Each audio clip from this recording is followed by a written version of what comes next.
ওয়ালাইকুম আসসালাম রহমতুল্লাহ ওবরাকাতুহ। জি সুপ্রিয় দিনী ভাই, আপনি ওয়েতের সালাত বিষয়ে বা ওয়েতরের পরে আরো সালাত পড়ার বিষয়ে আপনি জানতে চেয়েছেন এবং এরপরে অনেক আলেমকে জিজ্ঞাসা করেছেন একই মাসালা। তো যা হোক, আপনি তো দেখছি ভালোই দৌড়াদৌড়ি করতে জানেন, এখান থেকে ওখান, ওখান থেকে সেখান।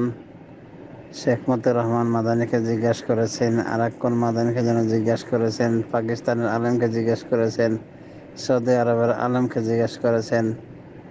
তো এটা একটা ভালো দিক। তবে শেখ ইবনে উসাইমিন বলেন যে মুজতাহিদ আলেম যদি থাকে, তো যে কোনো একজন আলেম থেকে জেনে নিয়ে আমল করা যথেষ্ট সাধারণ পাবলিকের জন্য। আর বেশি ঘোরাঘুরি করা এটা পেরেশানি বাড়িয়ে দিবে আরো। কারণ এক আধজন এক আধ কথা বলবেন, এটাই স্বাভাবিক। যেমন আপনি এখানে দেখছেন অনেক অনেক কথাই বলেছেন, এরপর আমার থেকে আরেকটা মানে মাসালা জানতে চেয়েছেন কত এই বিষয়ে। তো যা হোক, আপনার জানার কারণেই বলতে বাধ্য হলাম। প্রথমত আমরা বলবো যে ওয়েতের সালাত পড়ার পরও আরও পড়ার যেটা শখ, এটাকে আমরা ধন্যবাদ জানাই না। আমরা রাসূলুল্লাহ সাল্লাল্লাহু আলাইহি ওয়াসাল্লামের হাদিসের আলোকে 8 রাকাত বা ভিতর সহ 11 রাকাতেই সীমাবদ্ধ থাকতে চাই। বা কোনো সময় 13 রাকাত পড়লাম, 3 রাকাত ভিতর সহ। তো এটাও সহিহ বুখারী থেকে বর্ণিত, সহিহ বুখারী হাদিস বর্ণিত। সেই সময় আমরা এটারও পক্ষে, যদি আরও ভিন্ন ব্যাখ্যা, এটারও ভিন্ন ব্যাখ্যা রয়েছে এই বর্ণনার। সেটা ছিল ফজরের 2 রাকাত, যেমন মা আয়েশা রাদিয়াল্লাহু আনহা কাউন্ট করেছেন এভাবে। তো যা হোক, 11 বা 13 ভিতর সহ এই সালাত পড়াটাই আমাদের নিকট উত্তম, এটাই আমরা উত্তম মনে করি। দ্বিতীয়ত, জামাতের সাথে এই সালাত, রমাদানের সালাত, কিয়ামুল লাইল বা তারাবিহ পড়াটা হলো উত্তম। কারণ রাসূলুল্লাহ সাল্লাল্লাহু আলাইহি ওয়াসাল্লাম বলেন, মান কামা মা ইমামি হাত্তা ইয়ানসারিফা কুতিবা লাহু কিয়ামু লাইলাহ ওয়া ফি রিওয়ায়া হুসিবা লাহু কিয়ামু লাইলাহ। যে ব্যক্তি তার ইমামের সাথে কিয়াম করে, এমনকি তার সাথে সালাত সমাপ্ত করে, তার জন্য সারা রাতের কিয়াম লেখা হবে। অন্য বর্ণে তার জন্য সারা রাতের কিয়াম হিসাব করা হবে। তার মানে সে যেন সারা রাতের কিয়াম করলো, যদি ইমামের সাথে কিয়াম করে এবং তার সাথে শেষ করে। তো ইমাম তো বেতর সহ শেষ করে, তো তার সাথে সেও বেতর শেষ করে দেবে। বেতরটা বাকি রাখার উদ্দেশ্য কি? তো বিশেষ করে আহলাসদের ভিতরে এরকম মেজাজ থাকা উচিত নয় যে ইমামের সাথে সবটুকু পড়লো কিন্তু বেতরের সময় ফিরে চলে গেল তাহাজ্জুদের নামে পৃথক সালাত পড়ার জন্য। তো সহিহ হাদিস মতে তাহাজ্জুদ এবং তারাবিহ দুটি নামাজ প্রমাণিত নয় রাসূলুল্লাহ সাল্লাল্লাহু আলাইহি ওয়াসাল্লামের আমল থেকে। সুতরাং আমরা বলবো যে ভিতরে এভাবে ছাড়া জায়েজ না জায়েজ সে প্রশ্নের আগে আমরা বলবো যে উত্তম কোনটা। উত্তম তো এটাই যে ইমামের সাথে সালাত কমপ্লিট করে নেবে, যাতে করে তার সারা রাতের কিয়াম লেখা হয় তার আমল নামায়। অতএব এটাই হলো উত্তম। হ্যাঁ, বেতর ছেড়ে যাওয়া জায়েজ কিনা, পরে হয়তো পড়তে চেয়েছে সে, জায়েজ তো অবশ্যই জায়েজ, তো এখানে ইখতিলাফ থাকার কথা না, কারণ নফল সালাত। এবং রাসূলুল্লাহ সাল্লাল্লাহু আলাইহি ওয়াসাল্লাম এক হাদিসে বলেছেন সর্বশেষ সালাত করবে তো বিতরকে। সে যদি একান্তই পড়ার পক্ষে থাকে আরও কোনো সালাত, সেই হিসেবে বিতর যদি পড়ে সে পড়তে পারে, এটা জায়েজ আছে। হ্যাঁ, তবে উলামায়ে কেরাম থেকে এটাও বর্ণিত বা হাদিসের আলোকে প্রমাণিত যে বিতর সালাত কমপ্লিট করে নিবে, এটাই হবে উত্তম। আর যদি অতিরিক্ত সালাত পড়তেই হয়, তার পড়ার ইচ্ছা থাকে একান্তই, তাহলে আরও পড়তে পারে, সমস্যা নাই। সহিহ ইবনে খুজাইমায় পাওয়া যায় রাসূলুল্লাহ সাল্লাল্লাহু আলাইহি ওয়াসাল্লাম কিয়ামুল লাইল শেষ করার পরে আবার 2 রাকাত উনি পড়েছেন। তো এই যে সহিহ হাদিস দ্বারা প্রমাণিত বিতরের পরও সালাত আদায় করা। সুতরাং যদি কারো ইচ্ছা থাকে পড়ার আরও অতিরিক্ত একান্তই পড়তে পারে, কিন্তু বেতর কিয়ামুল লাইল বা তারাবি ইমামের সাথে সমাপ্ত করে নেবে। তো এখানে আবার কি আছে এমন? হ্যাঁ, আর একটা বিষয় হলো যে ভিতরও পড়ে নিয়েছে, এখন তার মনে চাচ্ছে যে ভিতর মানে আরও নামাজ পড়বে। তখন এখানে মাসআলা রয়েছে নাকদুল বেতর, বেতরকে ভেঙে ফেলা। তো এখানে সাহাবে ইবনে ওমর থেকে পাওয়া যায় যে উনি আর এক রাকাত আলাদা করে পড়ে নিতেন। ওই রাতে যদি উনি বেতর পড়তে চাইতেন আবার পৃথক করে, তো আর এক রাকাত পড়ে ওই বেতরকে সাফা করে ফেলতেন। এরকম কোনো সালাফ থেকে বর্ণিত আছে। এই জন্য কোনো ইমাম ফতোয়া দিয়েছেন নাকদুল বেতর করার পক্ষে।